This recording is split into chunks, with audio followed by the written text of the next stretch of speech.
Hi everyone, welcome to IT with Vijay.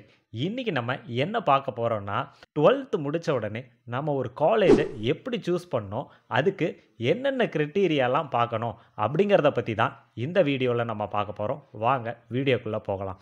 So நம்ம 12th முடித்த உடனே ஒரு காலேஜை செலக்ட் பண்ணோன்னா அதில் என்னென்ன கேட்டகரி ஆஃப் காலேஜஸ் இருக்குது அப்படிங்கிறத நம்ம முதல்ல தெரிஞ்சுக்கணும். ஸோ இதில் 3 டைப் ஆஃப் காலேஜஸ் வந்து நம்ம தமிழ்நாட்டில் இருக்குது. தமிழ்நாடு மட்டும் இல்லை, ஆல் ஓவர் இந்தியாலையும் இருக்குது.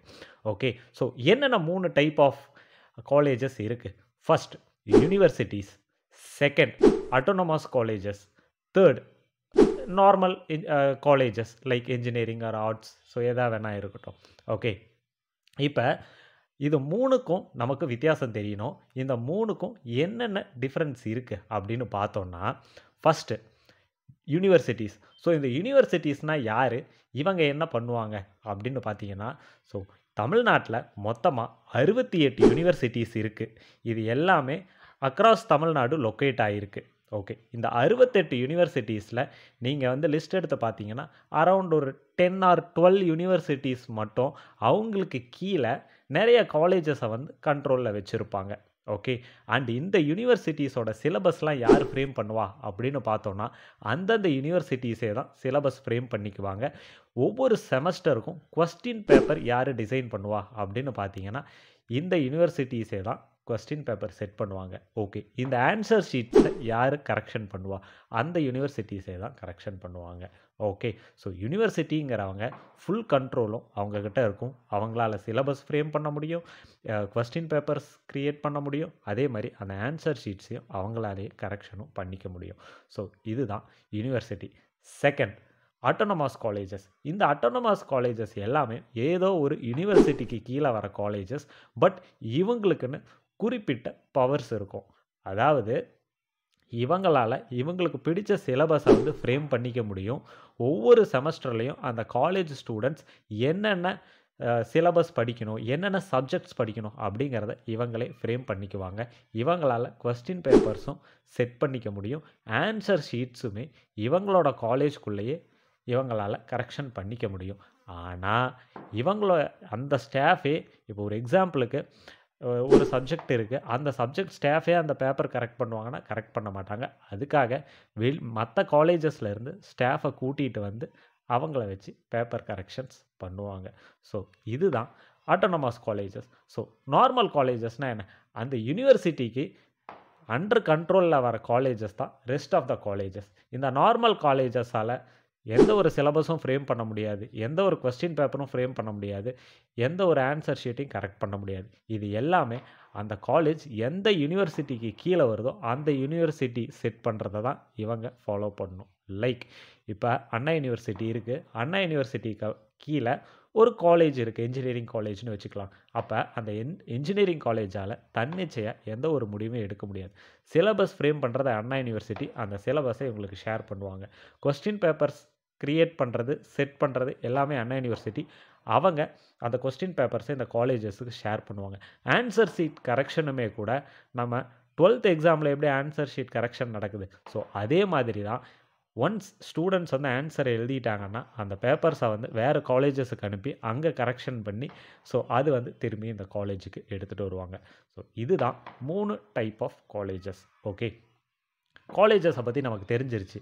மெயினாக நம்ம ஒரு கவுன்சிலிங்க்கு போகிறோன்னா எந்த க்ரைட்டீரியாவில் காலேஜஸ் செலக்ட் பண்ணணும் அப்படின்னு பார்த்தோன்னா, ஃபஸ்ட்டு க்ரைட்டீரியா ஜென்ரலாக எல்லோரும் சொல்கிறது, இந்த மாதிரி ரேங்க் பட்டியல் வந்து இது ஸோ அண்ட் ஸோ கம்பெனி வந்து க்ரியேட் பண்ணியிருக்காங்க, ஸோ இந்த ரேங்க் பட்டியலில் இந்த காலேஜ் ஃபஸ்ட்டில் இருக்குது, செகண்டில் இருக்குது, தேர்டில் இருக்குது.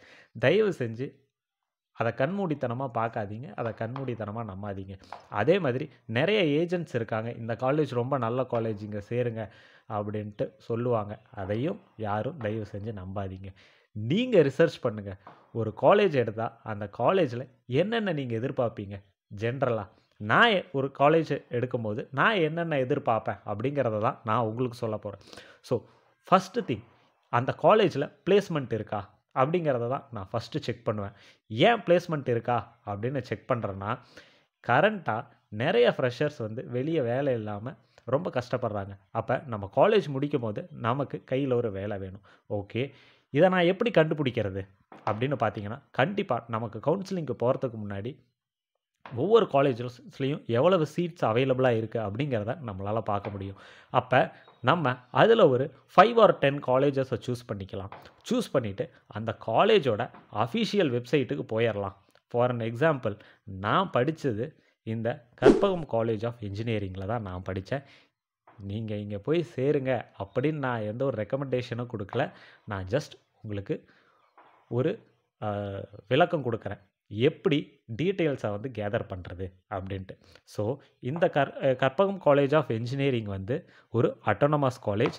இது எந்த யூனிவர்சிட்டி கீழே வருதுன்னு பார்த்தீங்கன்னா, அண்ணா யூனிவர்சிட்டி கீழே வருது. அந்த டீட்டெயிலை நீங்கள் இங்கே பார்க்கலாம். ஓகே, அடுத்தது இவங்களோட அஃபிஷியல் வெப்சைட்டுக்கு போயிட்டோன்னா இங்கே பிளேஸ்மெண்ட்ஸ் அப்படின்ட்டு ஒரு டேப் இருக்குது. ஸோ இதில் நீங்கள் ரெக்ரூட்டர்ஸ் லிஸ்ட் அப்படிங்கிறத கிளிக் பண்ணிங்கன்னா அடுத்தது நீங்கள் அந்த காலேஜுக்கு எந்தெந்த ரெக்ரூட்டர் வந்திருக்காங்க அப்படிங்கிறத ஈஸியாக பார்க்கலாம். ஓகே, அப்போ இவங்களோட காலேஜுக்கு எந்தெந்த கம்பெனி ரெக்ரூட் பண்ண வந்திருக்காங்க அப்படிங்கிற டீட்டெயில்ஸ் நம்ம பார்த்தோன்னா, இதில் அமேசான் அப்படிங்கிற கம்பெனி வந்திருக்காங்க. இவங்க one of the big cloud provider company around the world அப்படின்னு சொல்கிறேன். ஓகே, ஸோ அமேசான் கம்பெனி ஒரு பெரிய கம்பெனி அண்ட் இவங்க மேஜராக ஐடி கம்பெனி. ஓகே, ஸோ இவங்களோட பேக்கேஜ் ரொம்ப நல்லாயிருக்கும். இது ஒரு நல்ல ஐடி கம்பெனி. இதே சாலிடான், இவங்களும் ஒரு நல்ல கம்பெனி. இவங்க எந்தெந்த மாதிரியான ஸ்டூடெண்ட்ஸ் எடுப்பாங்கன்னு பார்த்தீங்கன்னா, ECE, triple E, ENI, ETE, so இந்த மாதிரியான ஸ்டூடெண்ட்ஸை எடுப்பாங்க. இவங்க more oriented into electrical field. Okay, அடுத்தது குவால்காம், இவங்களும் எலக்ட்ரிக்கல் அண்ட் எலக்ட்ரானிக்ஸ் ஃபீல்டில் இருக்கிறவங்க. அதே மாதிரி பேபால், இவங்க வந்து ஐடி ஃபீல்டில் இருக்கிறவங்க. TCS IT field. Robert Bosch வந்து அவங்க வந்து நிறைய ஃபீல்டில் இருக்காங்க. ஐடி ஃபீல்டு மட்டும் இல்லை, ஆட்டோமொபைல்ஸ்லேயும் இருக்காங்க, ஐடிலையும் இருக்காங்க இவங்க. அதேமாரி காக்னிசன்ட், விப்ரோ, இன்ஃபோசிஸ், ஜோஹோ, டெக் மஹேந்திரா, இவங்க எல்லாருமே ஐடி ஃபீல்டில் இருக்க டாப் எம்என்சி கம்பெனிஸ் இவங்க எல்லாருமே.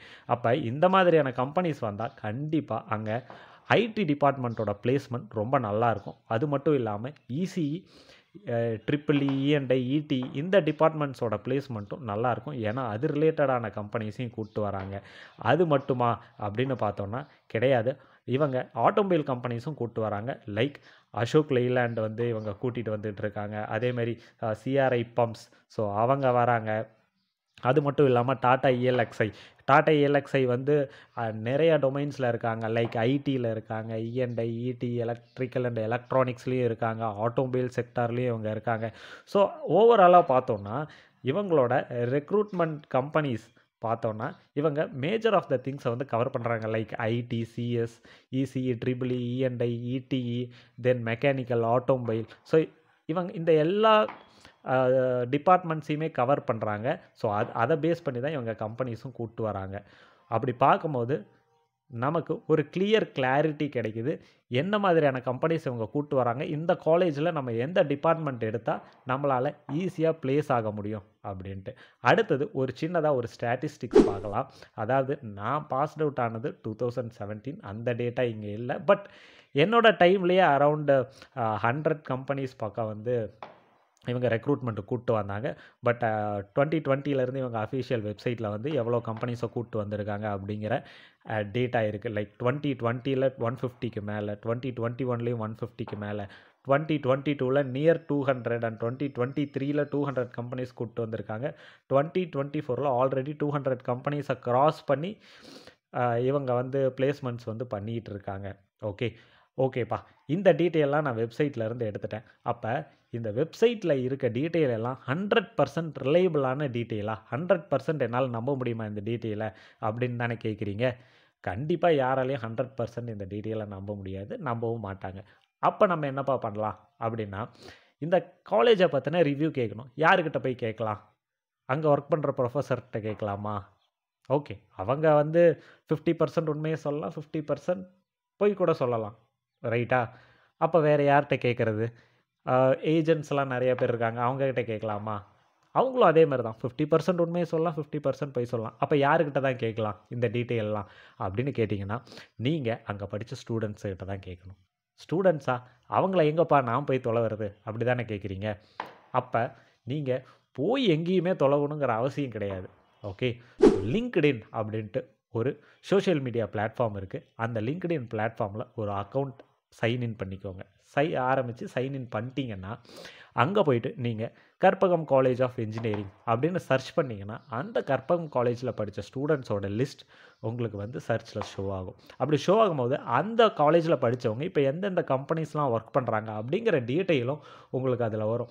அதில் யாராவது ஒருத்தருக்கு நீங்கள் ஒரு ஃப்ரெண்ட் ரெக்வஸ்ட் அனுப்பியோ இல்லை ஜென்ரலாக அவங்கக்கிட்ட சேட் பண்ணியோ இந்த காலேஜை பற்றின டீட்டெயிலை உங்களால் கேதர் பண்ண முடியும். கண்டிப்பாக அந்த காலேஜில் படித்த ஸ்டூடெண்ட்டுக்கு தான் அந்த காலேஜை பற்றி கம்ப்ளீட் டீட்டெயில் தெரியும். அதே மாதிரி அவங்க சொல்கிறது தான் ஜென்யூனான ரிவ்யூவாக இருக்கும் எப்பயுமே.